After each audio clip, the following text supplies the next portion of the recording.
नमस्कार। इस बुलेटिन में आप सभी का स्वागत है और मैं हूं आपके साथ पल्लवी राजपूत। आइए रुख करते हैं खबरों का। कृषि कानून के मसले पर जारी किसानों के संघर्ष में अब कांग्रेस की प्रियंका गांधी वाड्रा भी शामिल हो गई हैं। बुधवार को उत्तर प्रदेश के सहारनपुर में किसान महापंचायत का आयोजन हुआ, जहां प्रियंका गांधी वाड्रा भी हिस्सा लेने पहुंची। किसान महापंचायत में पहुंचने से पहले प्रियंका गांधी ने यहां के मशहूर शाकुंभरी देवी मंदिर में दर्शन किए। प्रियंका गांधी ने मंदिर में कुछ वक्त भी बिताया। प्रियंका गांधी ने सहारनपुर की रायपुर खानकाहा दरगाह में भी माथा टेका।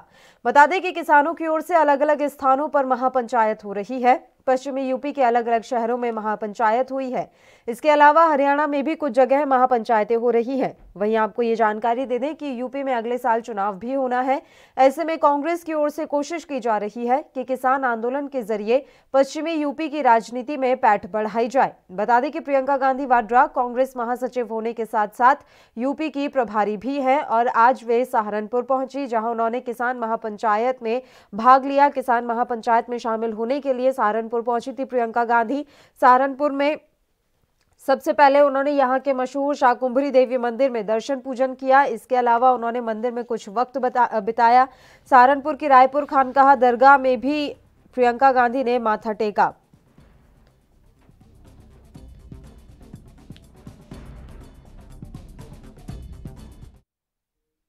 और इस खबर पर तमाम चर्चा के साथ हमारे साथ राजनीतिक विश्लेषक अरविंद जयतिलक जो इस समय फोन लाइन पर जुड़ गए हैं। अरविंद जी, बहुत बहुत स्वागत है आपका एएनबी न्यूज पर। सर, सहारनपुर में आज किसान महापंचायत का आयोजन हुआ, जिसमें खुद प्रियंका गांधी वाड्रा पहुंची। वहां जाकर उन्होंने अपना संबोधन भी दिया। इन तमाम जो घटनाक्रम को आप किस तरीके से देख रहे हैं? देश में अलग अलग जगह किसान महापंचायतों का आयोजन हो रहा है, वहां राजनीतिक दल के लोग तो पहुंच ही रहे हैं, साथ ही बड़ी संख्या में लोगों का हुजूम भी उमड़ रहा है। इसे किस तरीके से आप देख रहे हैं? राजनीति के लिहाज से क्या ये बीजेपी के लिए खतरे की घंटी है? पल्लवी जी, एक कहावत है कि राजनीति जो है मौके की मोहताज होती है और हर एक राजनीतिक दल की कोशिश होती है कि जो आंदोलन होता है, चाहे वो किसान आंदोलन हो, मजदूर आंदोलन हो, छात्र आंदोलन हो, उस आंदोलन के कंधे पर सवार होकर के सत्ता तक पहुंचना। कांग्रेस भी कुछ इसी तरह के उपक्रम में लगी हुई है।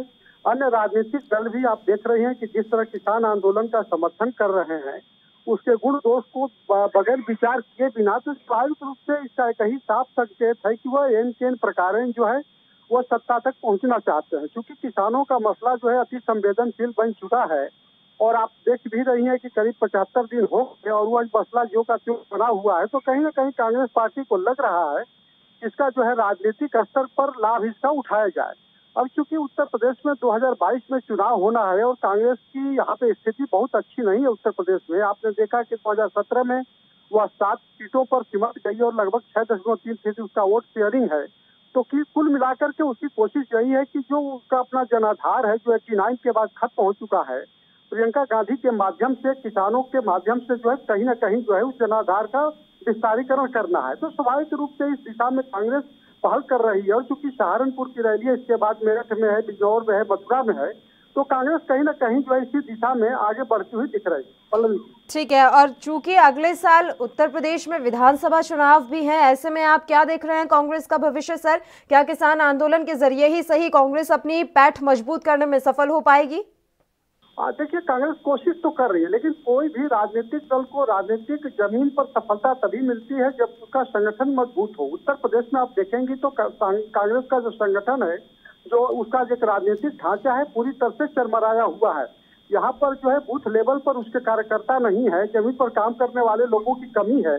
और यूपी कांग्रेस जो है पूरी तरह कई शिविर में बटी हुई है।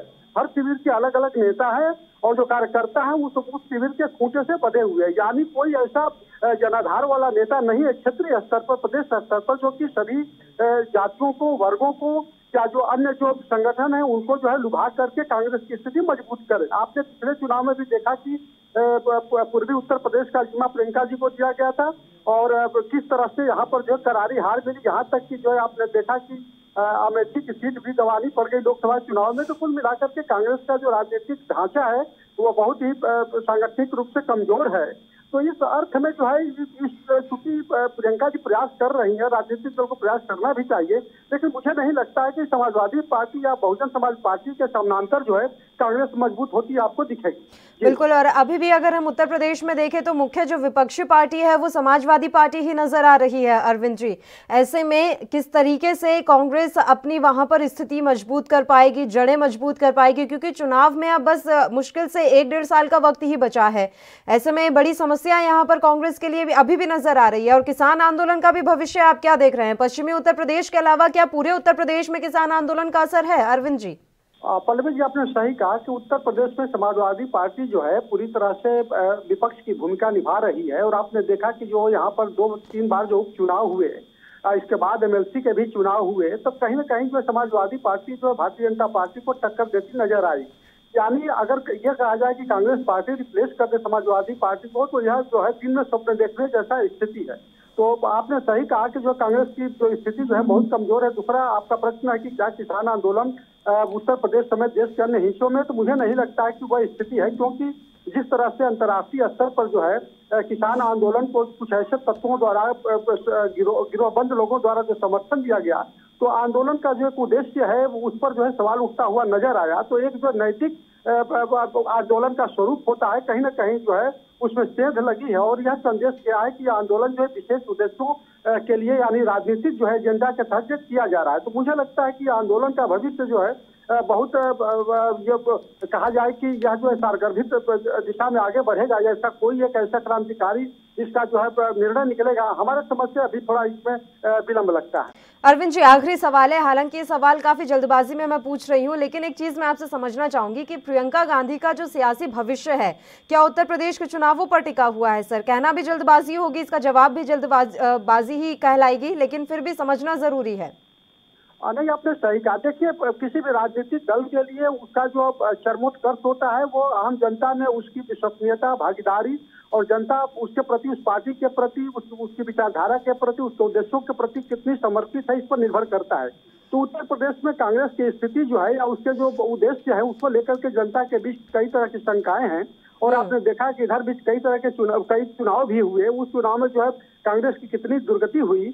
और आप 89 के बाद देख लीजिए, कांग्रेस जो है 6, 7, 8 फीसदी से अधिक कभी जो है वोट शेयर नहीं कर पा रहे। तो ऐसी स्थिति में जो यहाँ के क्षेत्रीय दल हैं, जैसे अपना दल है, इस टाइप का जो है जो उससे बेटर उसका जो रिस्पांस रहा है, तो हमारे समझ से प्रियंका जी का प्रयास तो सराहनीय है, लेकिन यह कहना बड़ा अभी मुश्किल है कि वह जो है सत्ता तक पहुंचाने में या जो है कांग्रेस को बहुत व्यापक स्तर पर यहाँ पर जो है प्रभावपूर्ण भूमिका के रूप में चित्रित करने में, रेखांकित करने में कामयाब होगी, इसमें संशय है। बिल्कुल, बहुत बहुत शुक्रिया अरविंद जी, आप हमारे साथ जुड़े तमाम चर्चा के लिए।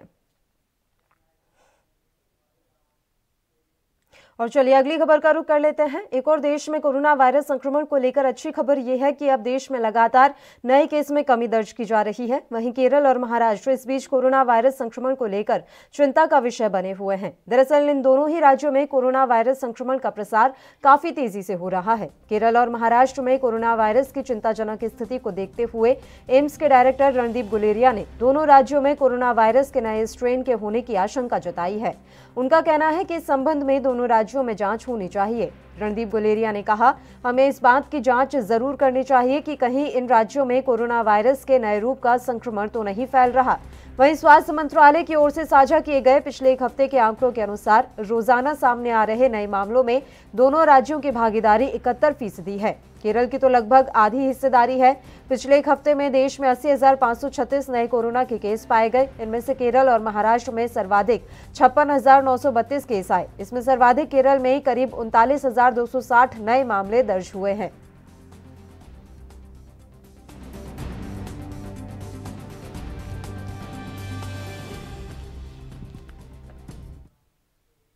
और खबर पर तमाम जानकारी के साथ मुंबई से हमारे संवाददाता सत्यप्रकाश सोनी इस समय फोन लाइन पर जुड़ गए हैं। सत्यप्रकाश, आपसे पूरी जानकारी चाहेंगे। फिलहाल महाराष्ट्र में कोरोना की स्थिति क्या कुछ है? पल्लवी, देखिए, देश में कोरोना की स्थिति तो बिल्कुल ठीक ठाक संतोषजनक है, लेकिन जिस तरह से महाराष्ट्र और केरल में लगातार कोरोना संक्रमण की स्थिति बिल्कुल नाजुक होती जा रही है। आए दिन स्वास्थ्य मंत्रालय द्वारा जानकारी मिल रही है कि किस तरह से लगातार कोरोना के नए जो स्ट्रेन है वो बढ़ते हुए नजर आ रहे हैं। हालांकि ये कहना बिल्कुल गलत नहीं हुआ कि नए स्ट्रेन की बात खुद जो है एम्स के तमाम डॉक्टरों ने कहा है कि एम्स की एक कमेटी ने साफ तौर पर कह दिया कि जो कोरोना के संक्रमण की स्थिति है वो कहीं न कहीं नए स्ट्रेन को लेकर है, इसलिए चिंता का विषय बना हुआ है। लेकिन दूसरी तरफ ये भी है कि देश के अन्य इलाकों की अगर बात करते हैं, अन्य राज्यों की बात करते हैं, तो कोरोना संक्रमण बेहद जो है कम है और बेहद संतोषजनक है। लेकिन जिस तरह से इन दो राज्यों में स्थिति बनी हुई है वो कहीं न कहीं संतोषजनक नहीं है, चिंता का विषय है। जी बिल्कुल। और अभी राजेश टोपे ने प्रेस वार्ता भी की है सत्य प्रकाश, महाराष्ट्र की स्थिति को लेकर उन्होंने जानकारी दी और ऐसे में बताया जा रहा है कि अब बुजुर्गों को टीकाकरण का कार्य भी जल्दी ही शुरू होने वाला है राज्य में। देखिए, जिस तरह से वैक्सीन को लेकर ये बात पहले ही कही जा चुकी थी कि जो 50 के ऊपर है उनको जो है प्राथमिकता दी जाएगी, वहीं उसके पहले राज्य सरकार के तमाम कर्मचारियों को दिया जाएगा। लेकिन जिस तरह से देखा जा रहा है कि लगातार नए स्ट्रेन, कोरोना के नए स्ट्रेन की बात सामने आ रही है, उसको लेकर कहीं न कहीं राज्य सरकार चिंतित है, स्वास्थ्य विभाग चिंतित है। इसको लेकर अब ये निर्णय लिया गया है कि जल्द से जल्द सबसे पहले उनको जो है वैक्सीकरण किया जाए जिनको जो कोरोना पकड़ने की जो स्थिति है, जिनको संक्रमण होने की ज्यादा स्थिति है, वो है 50 से जो ऊपर वाले जो एज के हैं उनको। तो जाहिर तौर पर टोपे का यही साफ तौर पर इशारा है कि सबसे पहले उनको वैक्सीनेशन किया जाए जिनको जल्द से जल्द रिकवरी किया जा सके।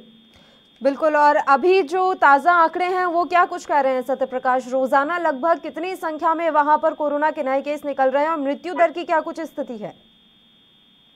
देखिए, रोजाना की अगर बात करें कि दहाई हजार के मतलब 2000 10,000 के ऊपर के जो आंकड़े हैं वो लगभग हर दिन पार हो रहे, वो चिंता का विषय। एक दौर ऐसा भी आया था कि अब ऐसा लग रहा था कि कोरोना जो काफी नियंत्रण में है, स्थिति बिल्कुल सही है। लेकिन जिस तरह से देखा जा रहा है कि नए स्ट्रेन आने के बाद वापस से कोरोना संक्रमण की संख्या आए दिन जो बढ़ती जा रही है। हालांकि राज्य सरकार लगातार एहतियातन तमाम लोगों को गुजारिश कर रही है कि रास्ते चल के गाड़ियों में भी आप अपने जो है मास्क लगाते चले, दफ्तर में जाए मास्क लगाए, ट्रेन में ट्रांसपोर्टेशन के दौरान भी मास्क लगाए, सैनिटाइजर का खासा ख्याल रखें, सोशल डिस्टेंसिंग का ख्याल रखें। लेकिन मुंबई में इस तरह की चीजें करना बेहद जो है चुनौतीपूर्ण होता है, क्योंकि लोग अपने अपने कामों से निकलते हैं। ये मेट्रो सिटी है, ऐसे में सरकार की बातों को मानना थोड़ा सा जरूर चुनौतीपूर्ण है। लेकिन फिर भी लोग जो है जिस तरह से लगातार फाइन मारी जा रही है, हर मास्क नहीं पहनने वालों को 500 रुपए की फाइन रखी गई है, उसको लेकर कहीं कहीं सरकार जो है दबाव बना रही है कि लोग जो है मास्क पहने। लेकिन उसके बावजूद अगर स्ट्रेन बढ़ रहा है तो जाहिर तौर पर ये सरकार के लिए भी चिंता के विषय है, वहीं आम मुंबईकरों के लिए भी इस पर विचार करने वाली बात। बिल्कुल सत्य प्रकाश, बहुत बहुत शुक्रिया तमाम जानकारी देने के लिए, आप हमारे साथ जुड़े।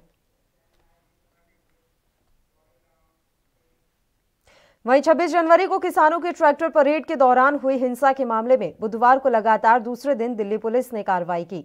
पुलिस ने लाल किला और अन्य जगहों पर हुई हिंसा के एक आरोपी इकबाल सिंह को अरेस्ट किया है।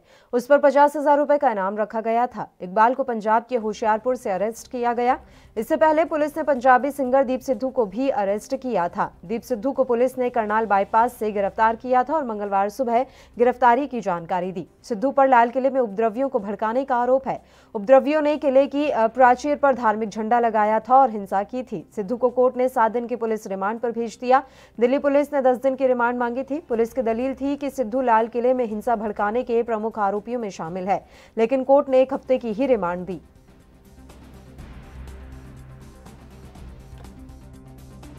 सारी एक भीड़ थी जो ट्रैक्टर रैलियां निकल रही थी, उसके साथ ही इसको आना था, उसके लिए आया था और उसी भीड़ में ये आया है यहाँ पर। Sir, can you please repeat this in English? You have done. Can I? Sir, another arrest in this particular case. What are the details? The special cell has arrested Iqbal Singh. He is a resident of Ludhiana on 26 Jan at the Red Fort. That incident, 50,000 was declared by the Delhi police that he is arrested. But on 22nd of Jan he came to the Singhu again, and on 26th Jan he reached with the mob. He reached the Red Fort. Was he getting any kind of instruction from the leaders, or was he in touch with the farmer leaders? No. He came with the mob. He was not taking instruction from anywhere, but he was excited to do the thing what was happened at the Red Fort. Any links with Deep Sidhu or for that matter Lakha Singh? No, he is not interacted with the Lakha Singh or Deep Sidhu. Was he impressed by the radical ideology? अभी it's a very initial stage. We are interrogating him. आप लोग लखा सिधाना को भी track कर रहे हैं? जो भी लोग वांटेड हैं, जो दिल्ली पुलिस ने जिनके ऊपर रिवॉर्ड किया हुआ है या जो इंसिडेंट्स में वांटेड हैं, उनके लिए सभी।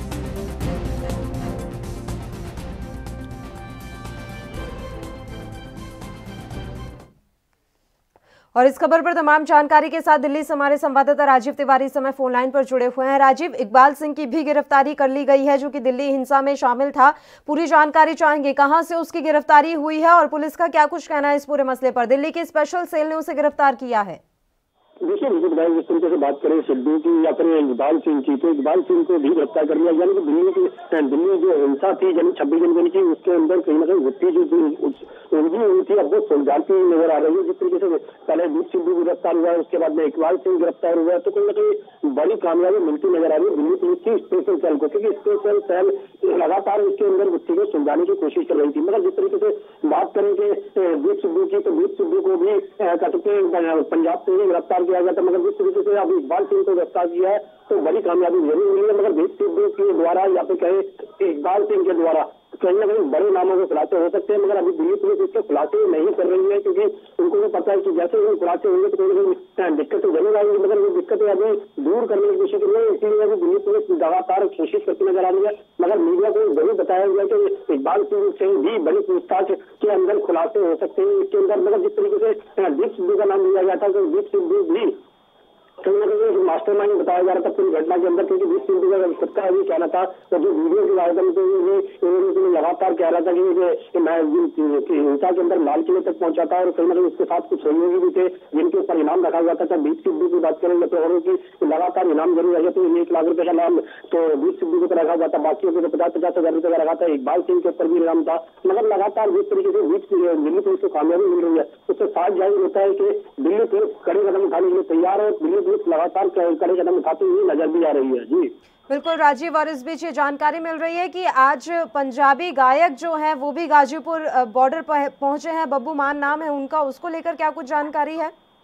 देखिए जिस तरीके से बात करें पंजाबी गायक बब्बू मान की, तो बब्बू मान भी गाजीपुर बॉर्डर पहुंचे हैं और कहीं ना कहीं ये भी जरूर है कि वो किसानों के साथ समर्थन लेते हुए नजर आ रहे हैं। मगर जिस तरीके से लगातार किसानों का समर्थन मिल रहा है वो एक अलग चीज है, क्योंकि जिस तरीके से हिंसा हुई थी वो दूसरा पहलू है, क्योंकि किसानों के द्वारा ही हिंसा की गई थी। मगर जिस तरीके से राकेश टिकैत ने कहा था कि जो ये किसान ट्रैक्टर रैली लेकर लाल किले तक पहुंचे वो किसान नहीं है, इधर वो राजनीतिक पहलुओं का हिस्सा है। और कहीं ना कहीं इसके अंदर राजनीति भी नजर आ रही है। जिस तरीके से दीप सिद्धू की गिरफ्तारी हुई है, उसके बाद में इकबाल सिंह की गिरफ्तारी हुई है, तो साफ जाहिर है इसके अंदर राजनीति जरूर है। मगर देखना होगा क्या कितने बड़े नामों का खुलासा कर सकते हैं, या फिर सिद्धू कर सकते हैं, इकबाल सिंह कर सकते हैं, या फिर और भी गिरफ्तारी होगी उसके लिए भी कहीं ना कहीं दिल्ली पुलिस तैयार है और पुलिस लगातार छापेमारी की जा रही है। अब देखना होगा बड़े नाम कितने सामने आ सकते हैं। जी बिल्कुल राजीव, अब इकबाल सिंह की गिरफ्तारी हुई है, दीप सिद्धू वैसे ही 7 दिन की जो है पुलिस हिरासत में इस समय है, क्या कुछ जानकारी मिल रही है, कितने बड़े खुलासे इस मसले पर हो सकते हैं? दीप सिद्धू से सबसे ज्यादा लग रहा था कि अगर वो पकड़ में आएगा तो इस पूरे आंदोलन को लेकर और हिंसा को लेकर बड़े बड़े खुलासे हो सकते हैं। देखिए बिल्कुल सही कहा, यहाँ पे समझना होगा कि दीप सिद्धू का नाम जो लिया जा रहा था उससे यही कहा जा रहा था कि अगर दीप सिद्धू पुलिस की पकड़ में आता है तो बड़े बड़े नामों का खुलासा हो सकता है। और उसके बाद में जो चेन लगेगी, यानी कि जो और जो सहयोगी होंगे या फिर और होंगे उनकी भी गिरफ्तारी होगी। मगर ठीक उसी तरीके से होता नजर आ रहा है, क्योंकि दीप सिद्धू की गिरफ्तारी होते ही अगले दिन यानी कि इकबाल सिंह भी गिरफ्तार हो चुका है। शायद हो सकता है अभी और भी छापेमारी की जाएगी और लोगों को भी गिरफ्तार किया जाएगा। मगर दीप सिद्धू से बिल्कुल स्पष्ट है लगातार ही कहीं ना कहीं राजनीतिक पहलू जरूर है और इसके अंदर कहीं ना कहीं देखना होगा दीप सिद्धू कितने बड़े नामों का खुलासा कर सकता है। मगर ये आशंका यही है कि दीप सिद्धू और भी खुलासे कर सकता है। मगर जिस तरीके से दिल्ली पुलिस को जानकारी दी जा रही है और दिल्ली पुलिस अभी जानकारी पूरी साझा नहीं कर रही है मीडिया से, तो मगर देखना होगा दिल्ली पुलिस कितनी बड़ी कामयाबी हासिल करती है, क्योंकि लगातार दीप सिद्धू से भी बातचीत की जा रही है। मतलब 7 दिन का रिमांड भी मिला हुआ है और दीप सिद्धू से लगातार कोशिश की जा रही है और जानकारी जुटाने की। मगर इकबाल सिंह भी अब जानकारी जुटाई जाएगी और लगातार और कोशिश की जाएगी कि इस पूरे घटनाक्रम को किस तरीके से अंजाम दिया जाता है, क्योंकि इकबाल सिंह का नाम इसलिए दिया जाता है कि वो फेसबुक लाइव चला रहा था। और बिल्कुल राजीव, आप लगातार हमारे साथ जुड़े रहिए। राजीव, आप लगातार हमारे साथ बने रहिए। बुलेटिन में एक छोटे से ब्रेक के लिए हम यहाँ रुक रहे हैं, फौरन हाजिर होंगे।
ब्रेक के बाद एक बार फिर से आप सभी का स्वागत है। आपको बता दें कि लाल किला पर हिंसा के मामले में दीप सिद्धू जहां पहले ही गिरफ्तार हो चुका है, वहीं आज इकबाल सिंह की भी गिरफ्तारी हुई है और इसके बाद से दिल्ली पुलिस की जो स्पेशल सेल है वो पूरी तरह से एक्टिव नजर आ रही है और तमाम आरोपियों की धरपकड़ के लिए प्रयास लगातार किए जा रहे हैं। राजीव तिवारी दिल्ली से हमारे संवाददाता लगातार हमारे साथ जुड़े हुए हैं फोन लाइन पर।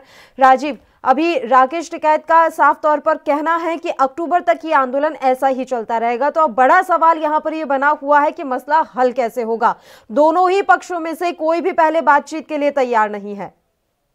देखिए, बिल्कुल सही कहा नहीं। यहाँ पर समझ लीजिए सरकार बेशक कह रही है कि किसानों के लिए प्रस्ताव दिया हुआ है, किसानों से बातचीत के लिए तैयार है, मगर किसानों की तरफ से भी कहा जा रहा है कि सरकार की तरफ से हमारे पास ऐसा कोई भी संकेत नहीं है जिससे बातचीत हो सके। मगर जिस तरीके से प्रधानमंत्री नरेंद्र मोदी जी ने भी कहा था कि वो एक फोन कॉल की दूरी पर है, मगर राकेश टिकैत ने भी उस वक्त साफ कर दिया कि प्रधानमंत्री जी का नंबर किसी के पास नहीं है, तो कैसे जब नंबर ही नहीं होगा तो किससे प्रधानमंत्री के साथ कैसे फोन कॉल की बात की जाएगी। मगर इस तरीके से लगातार कहीं ना कहीं अभी भी रास्ता बनता नजर नहीं आ रहा है, क्योंकि राकेश टिकैतिया भी कहें या फिर किसान संगठन के नेता कहें या फिर किसानों को कहें, तो लगातार वो प्रदर्शन पर जारी है। कहीं ना कहीं प्रदर्शन जो है उन्होंने साफ जाहिर कर दिया कि अक्टूबर तक के लिए उनकी रणनीति तैयार है, मगर सरकार के ऊपर कोशिश जरूर की जा रही थी कि प्रेशर बने, मगर कहीं ना कहीं जो प्रेशर बन रहा था नजर आ रहा था वो कहीं ना कहीं प्रधानमंत्री मोदी जी ने खुद राज्यसभा के अंदर स्पष्ट कर दिया कि कृषि कानून वापस नहीं होगा। हाँ, इससे कुछ न कुछ दिक्कतें जरूर आ सकती है, मगर उसके लिए भी तैयार हो चुके हैं कि अगर किसानों को कुछ लगता है जिसके अंदर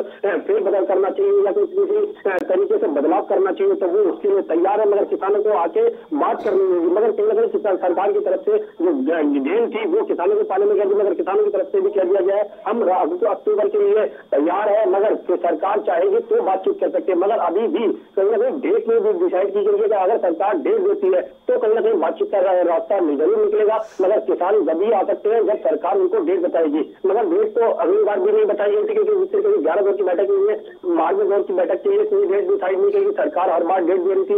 मगर अब जब सरकार डेट देगी तो कहीं ना कहीं बातचीत का रास्ता जो है वो बनता नजर आएगा। मगर देखना होगा, अभी सरकार की तरफ से कोई डेट नहीं है, ना ही किसानों की तरफ से, क्योंकि हर बार जो डेट पड़ रही थी वो सरकार की तरफ से दी जा रही थी और तो सरकार को ही इसमें पहल करना पड़ेगा। मगर लगातार जिस तरीके से दुविधा बनी हुई है दोनों पक्षों की, ना ही सरकार पहल कर रही है ना ही किसान पहल कर रहे हैं, तो अभी भी दिक्कतें जरूर है। जैसी दिक्कतें खत्म नहीं होंगी जब तक जो किसान जो है वो प्रदर्शन नहीं खत्म करेंगे। मगर लगातार जिस तरीके से दिक्कतें हैं वो साफ जाहिर है कि रणनीति जरूर बनी हुई है, मगर सरकार को चाहिए किसानों को मनाना है, तो कहीं ना कहीं उनका जो वोट बैंक हासिल करना है या फिर उनको समझाना है, तो कहीं ना कहीं सरकार को पहल करनी पड़ेगी और सरकार ही इसमें डेट डिसाइड करे तो ही पहले बात हो सकती है। जी बिल्कुल राजीव, आखिरी सवाल है, आज हरियाणा के सीएम मनोहर लाल खट्टर ने बड़ा बयान दिया है। उन्होंने राकेश टिकैत को फ्रस्ट्रेटेड नेता बताया है और साथ ही कहा है कि वो ही इस समस्या का हल नहीं होने दे रहे। देखिए, बिल्कुल ये तो राजनीति पहलू है, क्योंकि जिस तरीके से जो हरियाणा के मुख्यमंत्री है उन्होंने भी जिस तरीके से बयान दिया है तो वो उसका साफ जाहिर होता है कहीं ना कहीं वो राजनीति पहलू जरूर इसमें आ रहा है, क्योंकि राकेश टिकैतिया लगातार जिस तरीके से बातचीत कर रहे हैं या फिर कहीं और किसान संगठनों के नेता बात कर रहे हैं वो उसका साफ जाहिर है कहीं ना कहीं राकेश टिकैतिया को काफी हाईलाइट हो चुके हैं और जिस तरीके से उनकी हर बात में सलाह ली जाती है तो कहीं ना कहीं राकेश टिकैतिया साफ कर चुके हैं कि कृषि कानून जब तक वापस नहीं होगा तो सॉल्यूशन निकलता नजर नहीं आएगा। मगर जिस तरीके से सरकार की तरफ से ही पहले और किसानों की तरफ से ही पहले तो कहीं ना कहीं रास्ता निकल सकता है, मगर इसके अंदर राजनीति जरूर है। तो हमने शुरू से ही कहा है कि राजनीति जरूर हुई है और राजनीति के द्वारा ही इतना लंबा आंदोलन चलाया। अगर राजनीति नहीं होती तो इतना लंबा आंदोलन नहीं चल पाता था। मगर जिस तरीके से राकेश टिकैत ने साफ कर दिया है कि कृषि कानून जब तक वापस नहीं होगा तो वो पीछे हटने वाला नहीं है। उन्होंने अक्टूबर की रणनीति बनाई हुई है, मगर किसान जो है वो राकेश टिकैत के पीछे चल रहे हैं। राकेश टिकैत को भी सोचना चाहिए कि सरकार के साथ बैठकर बातचीत की जाए ताकि कोई बीच का रास्ता निकाला जाए, चाहे वो कानून के अंदर बदलाव किया जाए या फिर कृषि कानून को वापस कराने की बात हो।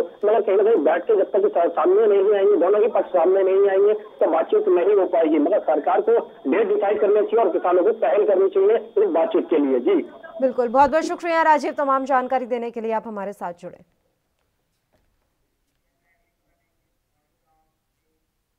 चलिए बढ़ते हैं अगली खबर की ओर। हरियाणा के मुख्यमंत्री मनोहर लाल की अध्यक्षता में हुई हरियाणा मंत्रिमंडल की बैठक में कई अहम फैसलों पर मुहर लगी है। साथ ही बजट सत्र की तिथि पर भी फैसला हुआ। हरियाणा विधानसभा का बजट सत्र 5 मार्च से शुरू होगा। शिक्षा मंत्री कंवरपाल गुर्जर ने बताया कि कैबिनेट बैठक में ओलंपिक खेलने वाले खिलाड़ियों के 5 लाख रुपए एडवांस तैयारी के लिए देने का भी फैसला हुआ है। सरकार को उम्मीद है कि फरवरी महीने में किसान आंदोलन निपट सकता है। अमूमन फरवरी के अंतिम सप्ताह में सत्र बुलाकर मार्च के पहले हफ्ते बजट पेश कर दिया जाता था। इस बार 10 मार्च को बजट पेश हो सकता है। मंत्रिमंडल बैठक में जनहित से जुड़े अनेक अहम निर्णय लिए गए हैं। खिलाड़ियों की पौबारा हुई है तो एचडीआरएफए कर्मचारियों को अन्य की तरह पेंशन मिलेगी। एचडीआरएफए के कर्मचारियों को भी अन्य कर्मियों की तरह पेंशन का लाभ अब मिलेगा। एनसीआर में आने वाले ऑटो रिक्शा और टैक्सियों से टैक्स नहीं लिया जाएगा और हैफेड 16 जगहों पर अपने गोदाम बनाएगा। टोल रोड की सड़कों की मरम्मत कर वसूली वाली कंपनियां ही रहेंगी। महेंद्रगढ़ से अटेली रोड पर टोल हटाने का फैसला सरकार ने लिया है।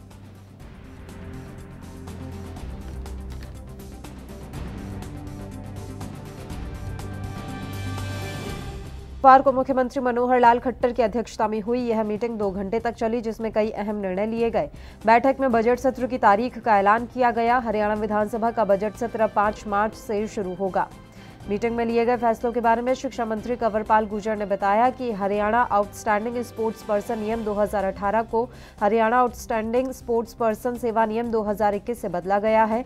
इस नए नियम के अनुसार राज्य में खेलों को बढ़ावा देने के लिए ग्रुप ए में उपनिदेशक के 50, ग्रुप बी में वरिष्ठ कोच के 100 और कोच के 450 और ग्रुप सी में जूनियर कोच में 250 पद स्वीकृत किए गए हैं। इन पदों पर भर्ती के लिए ऊपरी आयु सीमा 42 वर्ष से बढ़ाकर 50 वर्ष की गई है। इसके अलावा कुछ नई खेल प्रतियोगिताओं को भी इन नए नियमों में शामिल किया गया है।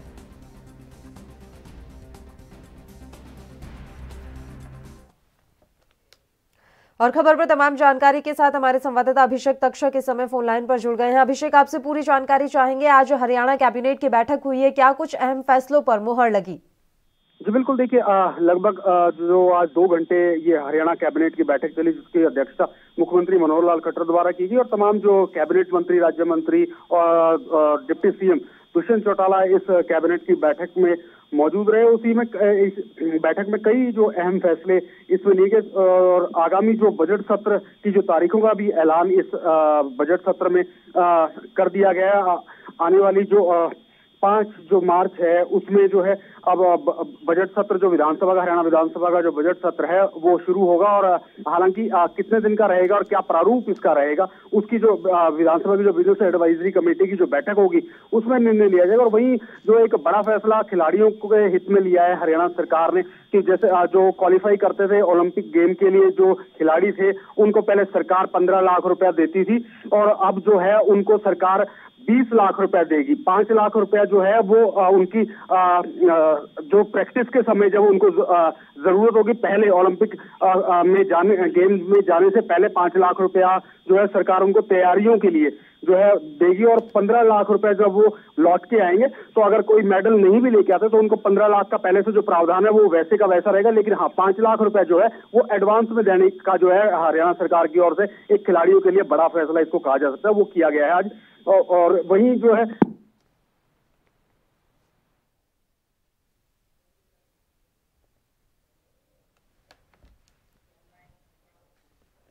बिल्कुल अभिषेक, आपका बहुत बहुत शुक्रिया तमाम जानकारी देने के लिए। आप हमारे साथ जुड़े। तो मंत्रिमंडल की बैठक में आज कई अहम फैसलों पर मुहर लगी है।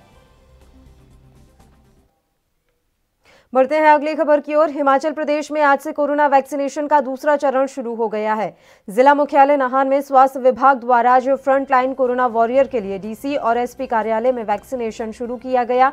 सीएमओ डॉक्टर के पाराशर ने बताया कि आज अभियान के तहत डीसी और एसपी कार्यालय के फ्रंटलाइन कोरोना वॉरियर का कोरोना वैक्सीनेशन शुरू किया गया है, जो 13 फरवरी तक चलेगा। उन्होंने बताया कि अभी तक जिला सिरमौर में प्रथम चरण में करीब 4000 लोगों को कोरोना वैक्सीन लगाई जा चुकी है। फ्रंटलाइन वर्कर्स का आज वैक्सीनेशन, जो कोविड वैक्सीनेशन है, आज हमने स्टार्ट किया है, जो आज से 10 तारीख से शुरू होकर 13 तारीख तक चलेगा। उसमें हमें लक्ष्य जो रखा गया है वो 50% हमने इसमें कवर करना है। और इसके अलावा हमारे हेल्थ केयर वर्कर्स जो छूटे हुए हैं उनका मॉपअप राउंड 12 तारीख को होगा। जो भी छूटे हुए हैं वो 12 तारीख को वैक्सीनेशन करवा लेंगे। और इसके बाद फिर पल्स पोलियो के बाद हमारा सेकेंड राउंड यहाँ का जो भी 341 के करीब जो रेवेन्यू डिपार्टमेंट और के जो हैं उनका वैक्सीनेशन होगा, जिसका 50% हमने 13 तारीख तक कवर कर देना है। अभी एसपी ऑफिस में भी हमारा सेशन चला हुआ है और हर ब्लॉक्स में भी हमारा भी सेशन चला हुआ है। फ्रंटलाइन जो वर्कर हैं उनका सबका हर ब्लॉक में और डीसी ऑफिस में और एसपी ऑफिस में, सभी जगह हमारी टीमें लगी हुई हैं आज, और ये हमारा 50% 13 तारीख तक करने का लक्ष्य है। डिस्ट्रिक्ट सिरमौर में अभी तक हमारी जो लगभग करीब 4000 से के करीब हम वैक्सीनेशन कर चुके हैं, और अभी भी हमारा कंटिन्यू मॉपअप राउंड में जो 12 तारीख को होगा उसमें जो भी छूटे हुए हैं हेल्थ केयर वर्कर्स वो कवर। और इसी के साथ इस बुलेटिन में फिलहाल के लिए इतना ही। मुझे दीजिए इजाजत। देश प्रदेश के तमाम ताज़ा खबरों के लिए आप बने रहिए हमारे साथ।